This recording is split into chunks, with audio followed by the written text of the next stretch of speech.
Develop these 5 abilities as part of your personal development quest. I call them the 5 abilities. Here's the first one. Develop the ability to absorb. The ability to soak it up like you're doing today. Be like a sponge.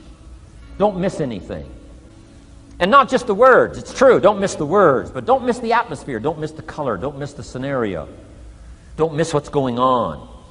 Most people are just trying to get through the day. Here's what I want you to be committed to do. Learn to get from the day. Don't just get through it, get from it. Learn from it. Let the day teach you. Join the University of Life. What a difference that'll make in your future. Commit yourself to learning. Commit yourself to absorbing. Be like a sponge. Get it. Don't miss it. Here's a good phrase for you to jot down. Wherever you are, be there. Be there to absorb it up. Be there to soak it up. Take a picture if you can. But take pictures of your mind. Let your soul and heart take pictures. Get it. Capture it. Absorb it. That's such an important ability to develop. The ability to get it. Don't miss it. Don't be casual in getting it. Key phrase. Casualness leads to casualties. Second, learn to respond. The ability to respond means let life touch you. Don't let it kill you, but let it touch you. Let sad things make you sad. Let happy things make you happy.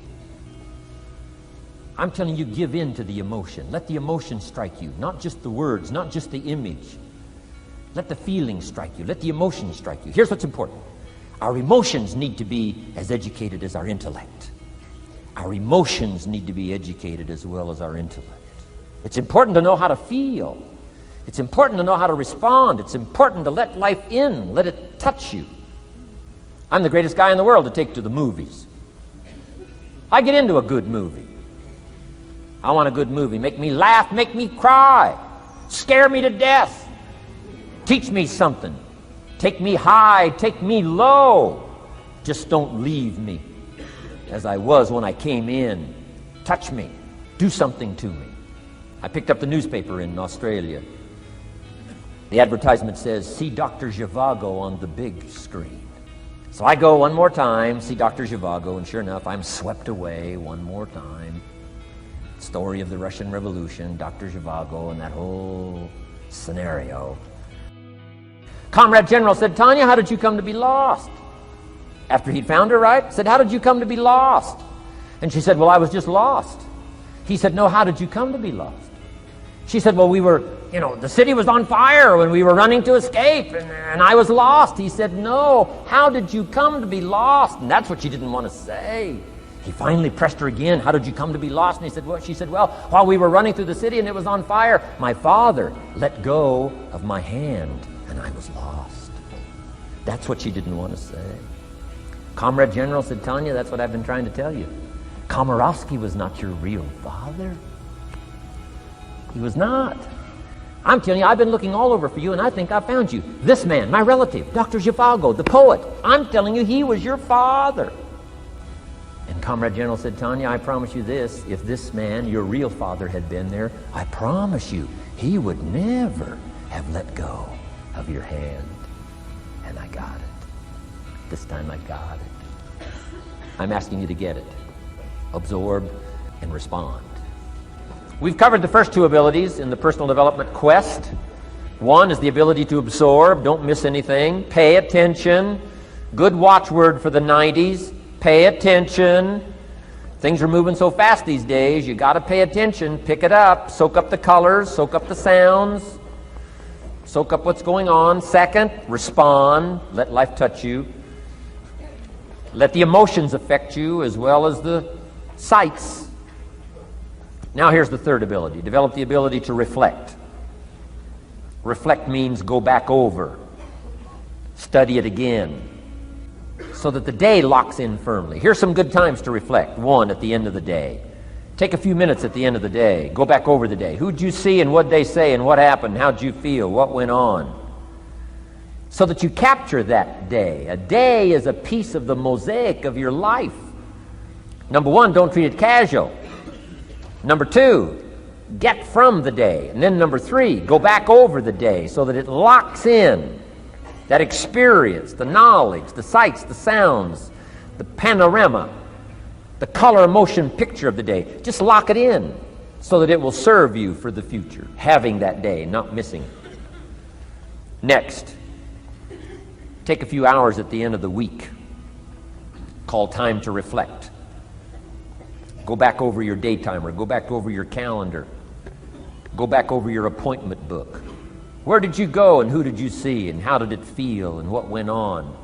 Capture that week. A week is a pretty good chunk of time. Next, take half a day at the end of the month, called time to reflect.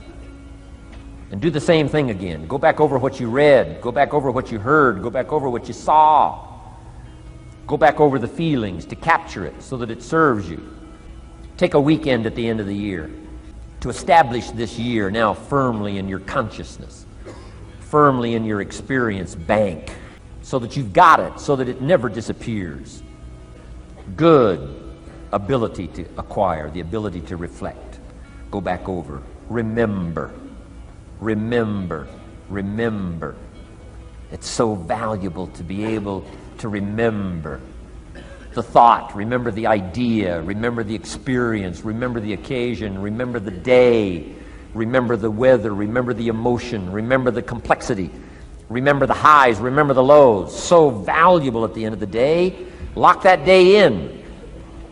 Lock the month in, lock the week in, lock the year in. Old Testament says a unique scenario unfolded according to the law, and that was they worked 9 years, and the 10th year was a sabbatical. The 10th year, work 9, take the 10th year, and not just to relax, not just to replenish, not maybe just to get physically in shape. Change of pace, we call it in the modern society, but not just for that. I'm sure that in ancient days, that sabbatical was to go over the last 9 years, what went right and what went wrong, and what worked well and what didn't work well. And how did you grow, and how did you learn, and how did you change, and what have you got now after 9 years that you didn't have at the beginning of the 9 years? See, that's so valuable, a sabbatical, some time. There's also something to be said for solitude when you reflect. Sometimes you can reflect with somebody. Husband and wife reflect on the past year, right? Parents reflect with their children on the past year. How did we do it, and how didn't we do it, and how could we improve? Colleagues can reflect with each other. But now here's one of the most important. You've got to learn to reflect with yourself. There's something to be said for solitude. There's something to be said for taking those occasions to shut out the world and shut out everything else for a while. I've got a motorhome. That's how I do it. With my motorcycle on the back. And I head for the mountains and ride the Jeep trails, where there's very few human beings on the Jeep trails. Or out in the desert somewhere. It's called my time to get away. When you live a very public life, you treasure solitude. A chance to reflect, go back over my life, go back over my skills, go back over my experiences. Alone. There are some things you need to do alone. Ponder, think, wonder, read, study, absorb, soak in. See if you can't become better this year than you were last year, better the next 9 than you were the first 9. Solitude. There's even a more modern advice that says, go to the closet for time of meditation, time of prayer. Go to the closet. Closet meaning what? Away. And there's even a graphic description of the away. It said, enter into your closet and what? Got some students here, I'm sure. What? Close the door. For what? Just to shut out everything. Life is experience, and touching and seeing and looking and doing and acting and disciplines and all the stuff. But sometimes, this is where this reflecting is so important, to shut the door. Just shut the door and wonder. Prayer, contemplation, thinking, and let things move in to your consciousness and awareness that no other way can it be done. Right? Flying down the freeway, I'm telling you, it's difficult to get through. So many things to do, it's difficult to get through. But times of solitude, times to reflect. So this is so valuable, learn to reflect. Now here's why it's important to reflect. To make the past more valuable to serve you for the future. Here's what's really powerful, learning to gather up the past and invest it in the future. Gather up today and invest it in tomorrow. Gather up this week and invest it in the next week. Gather up this year and invest it in the next year. See, that's so powerful, rather than just hanging on one more year, hanging in there, seeing what's going to happen. Learn, study. This is part of the personal development quest, becoming better than you are, more valuable than you are, not just in terms of economics, in terms of motherhood, in terms of fatherhood, in terms of being a better brother, a better colleague, making a better contribution to the family, to society, to the community, to the church, to the office, to the commitment, to the partnership. Doesn't matter what it is that has value. Work on yourself, then you bring more value to the partnership, to the marriage, to the franchise, to the corporation, to the enterprise, to the community, to the nation. Self-development, personal development. The best contribution you can make to someone else is self-development, not self-sacrifice. Self-sacrifice only earns contempt. Self-development earns respect. Pity the mother who says, I'm just going to give up my life for my children. Self-sacrifice is not noble. Self-investment is noble from self-development. If I work on myself and become more valuable, think of what that'll do for our friendship.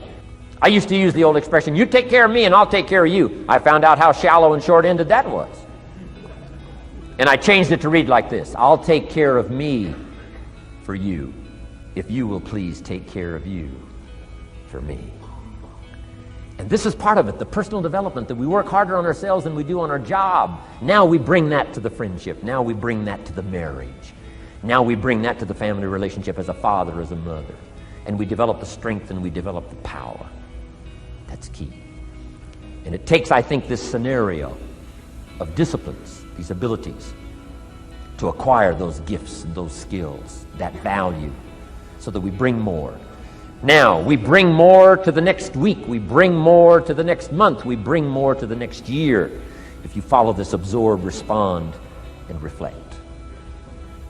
I said to my father when he was about to turn 76, his 76th birthday, I said, dear father of mine, can you imagine what it's going to be like to gather up the last 75 years of your life and invest them in your 76th year? What a difference of philosophy, rather than just hanging on one more year. Gather up 75 and invest them in the next one. Gather up the last 6 years and invest it in the next year. See, that's so powerful in communication, which we're going to study soon. So powerful.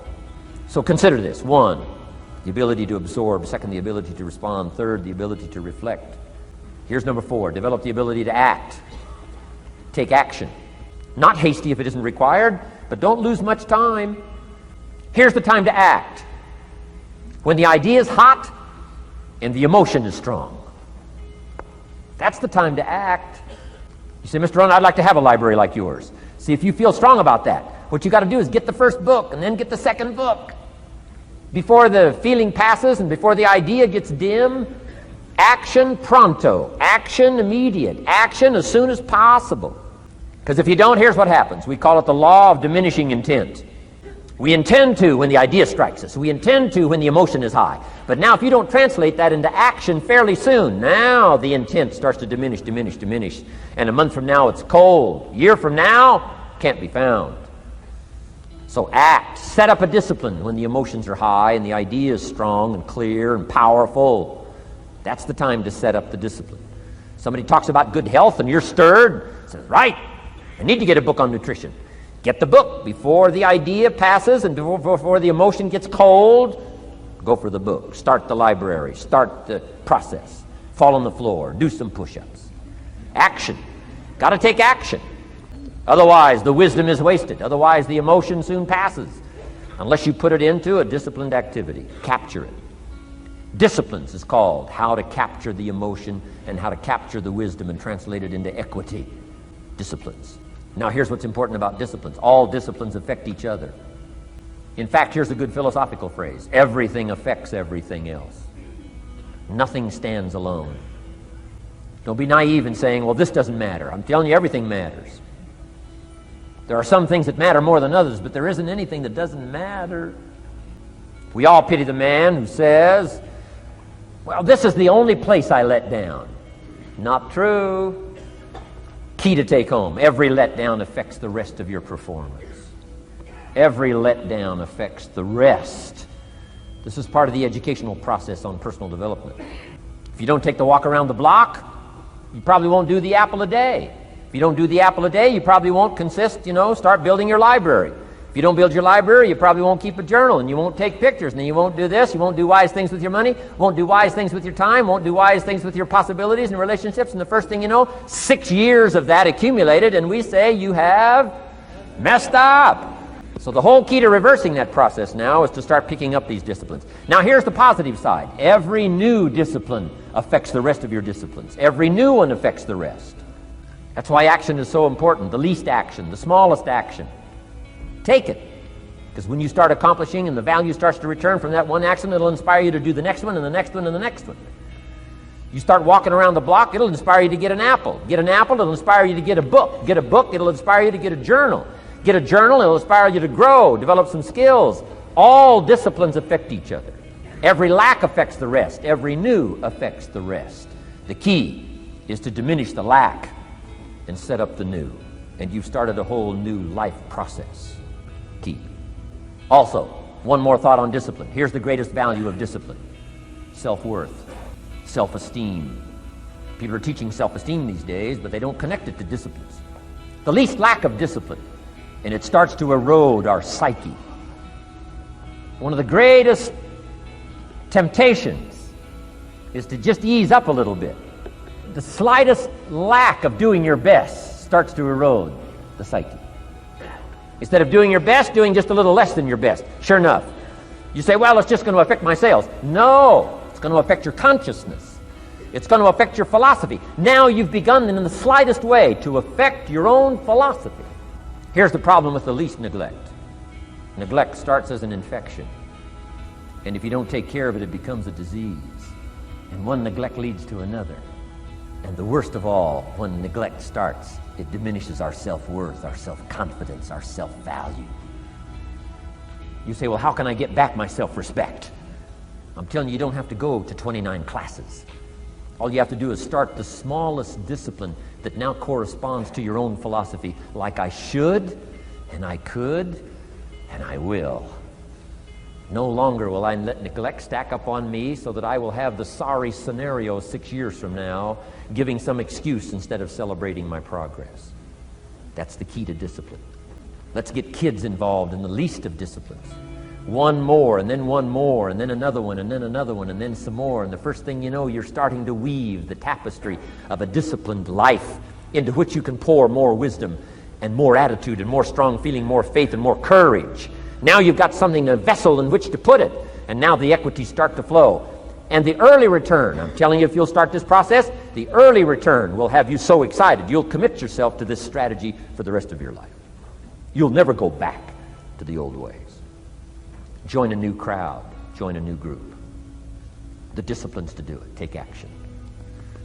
I recommended the last time I was here the little book, Richest Man in Babylon, and I said I've lectured now to over 3 million people in the last 33 years, and I've recommended this little book to almost all of them, I think.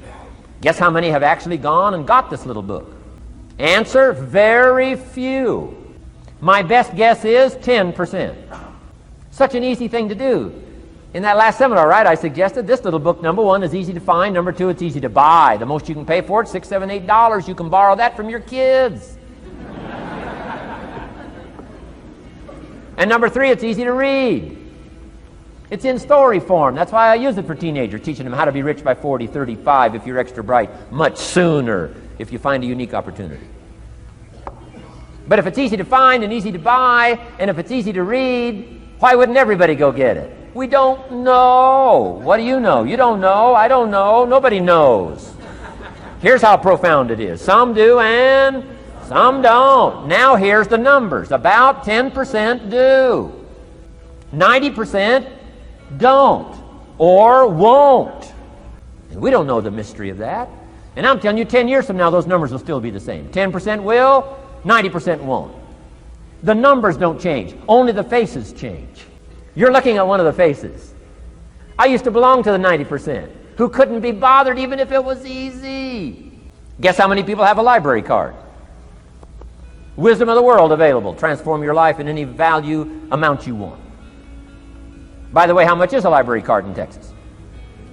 Free. Here's what free is. Easy. I mean, it can't be any easier than free. Somebody says, well, would you bring it by? Well, no. At least you got to go get it. No.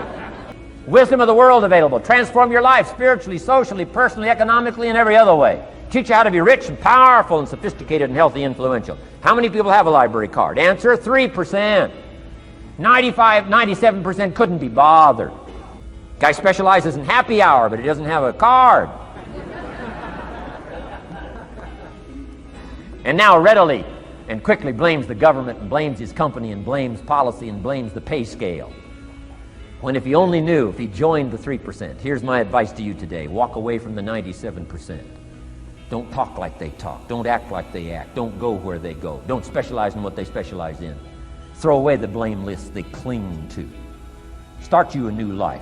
You say, well, is it as simple as getting a library card and join the 3%? And the answer is, of course. Of course. That's how easy this stuff is. This is so easy. It's so simple. It's not complex. You don't need a 2,000-year-old guru. You don't need multi-track affirmations. I'm telling you, don't. Affirmation without discipline is the beginning of delusion. Don't let somebody sweep you into some contrary way to nature itself says, unless you labor.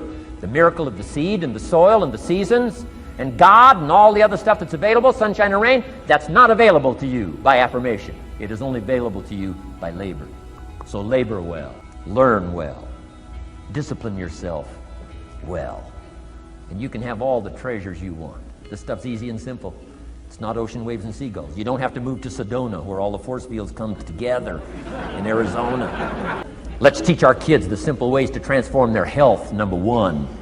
Their economics, number 2. Their ability to communicate, number 3. Their life and treasure and lifestyle, number 4. Spirituality, number 5. And the list goes on and on.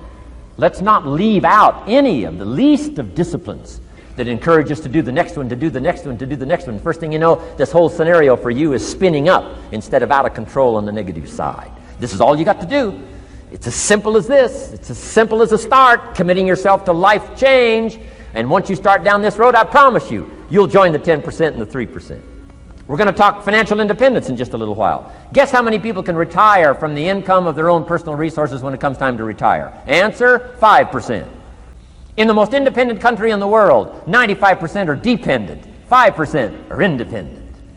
Take charge of your own retirement.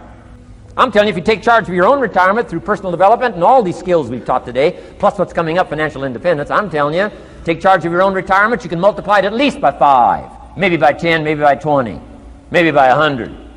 Let the government take care of it, some company take care of it, you got to divide by 5. Take charge of your own life, take charge of your own day, take charge of your own conversation, take charge of your own family, take charge of your own possibilities. And learn these skills, develop this kind of strategy, and I'm telling you, life will open up for you. Join the 3%, join the 10%, join the 5%. Walk away from the 95%. In our Leadership Weekend we teach, find out what poor people read and don't read it.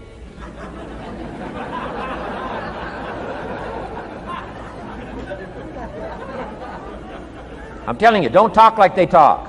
Lend a helping hand, but don't fall into their poor philosophical scenario. Don't blame what they blame. Don't use the excuses they use. It's called the language of the poor.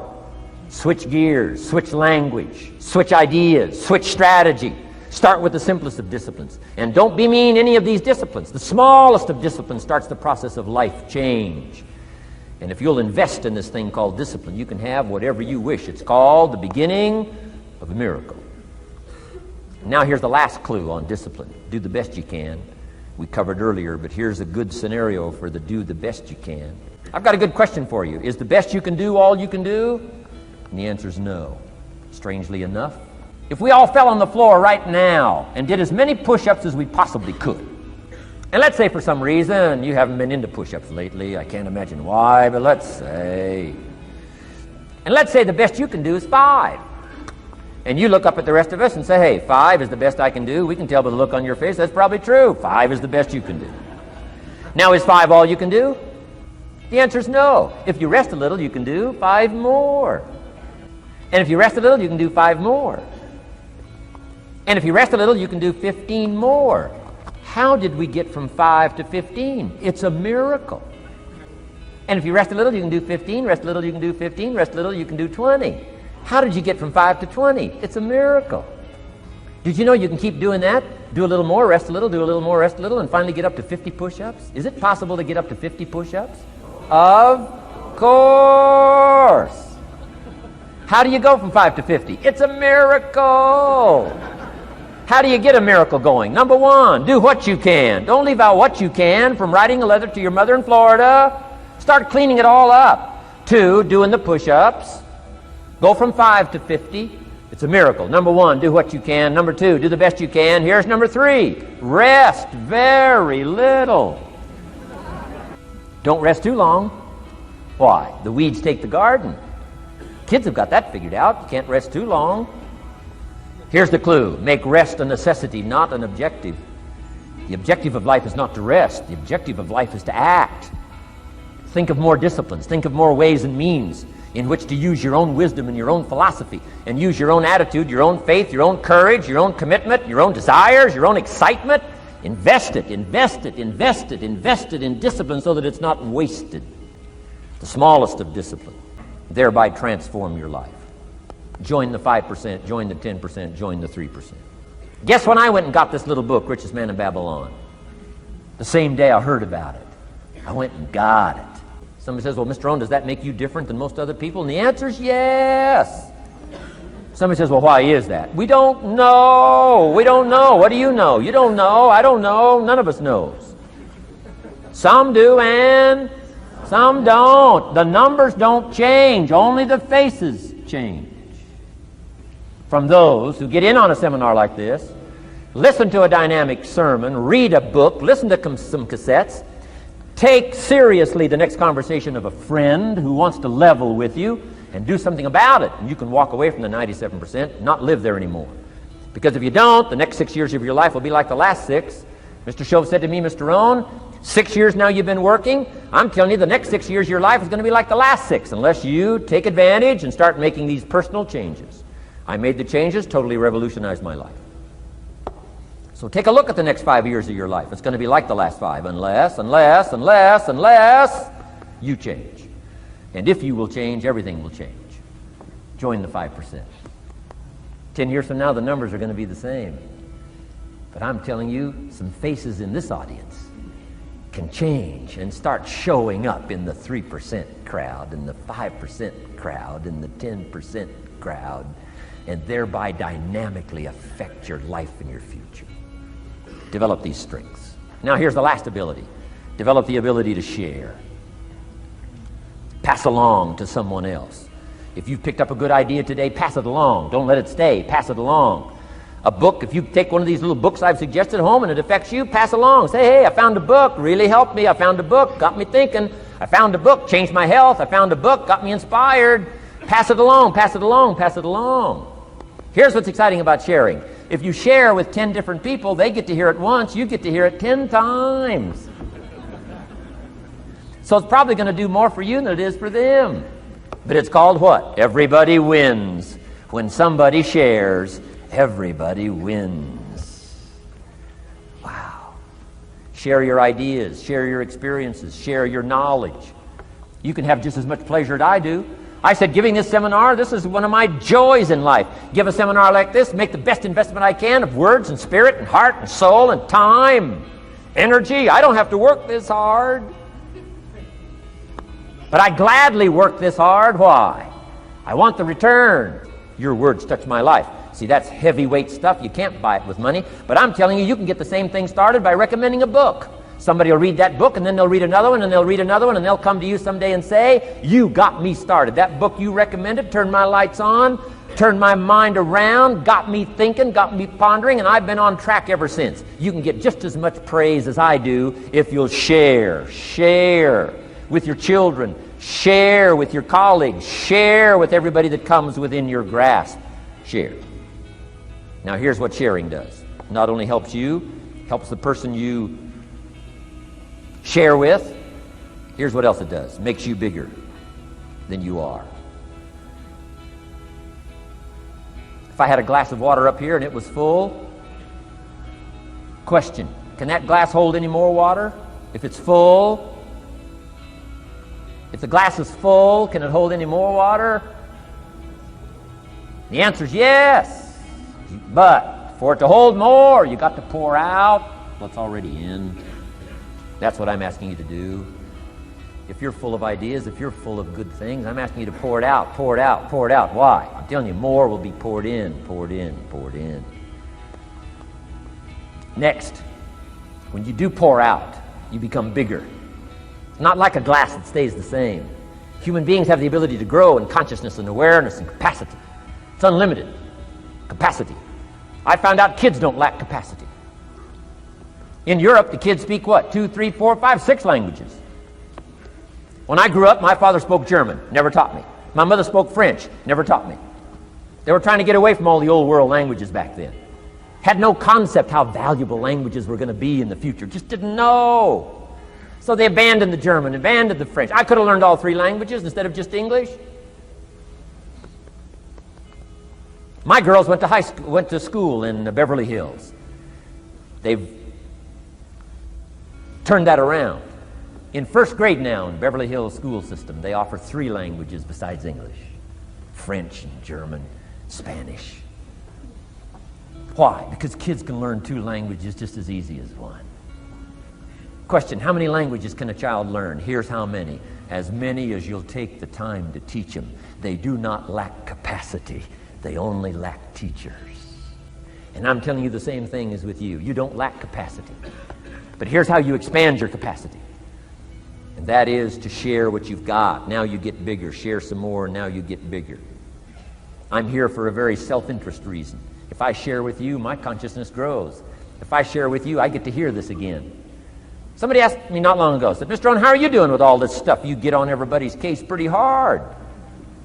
How are you doing with all this stuff you teach? I said, well, best I can share with you is this. Listen to me very carefully, but don't watch me too close. This stuff's easier to lecture on than it is to do. I understand that. I'm working on it just like you. But hey, pour out what you've got so that your capacity grows. Now, why should you want your capacity to grow? Very self-interest reason. Here it is. To hold more of the next experience. You mean to tell me that sitting in this audience, some people will get more out of it than others? And the answer is yes. If you haven't been into expanding your own capacity lately, you might not get much from this seminar. But if you've been into expanding your capacity, and you've been sharing, and you've been doing all this stuff, I'm telling you, no telling what all this could mean to you today, this chance to grow, change, develop, absorb, take in. I'm asking you to expand and grow so you can hold more of the next experience. Some people can't be very happy. You could pour happiness out on the whole world. Some people can't be very happy. Why? They're not big enough. If you're small, you don't get much.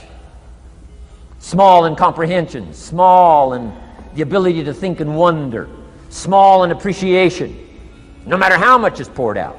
Prosperity can be poured out on the whole country. Some people don't get much. Why? They're too small in their thinking, too small in their ability to share, have not expanded to their full capacity. Don't be like that. Now, some people aren't going to get much because they've got their cup turned upside down. You couldn't put anything in. Learn to share. It's a glorious, glorious experience.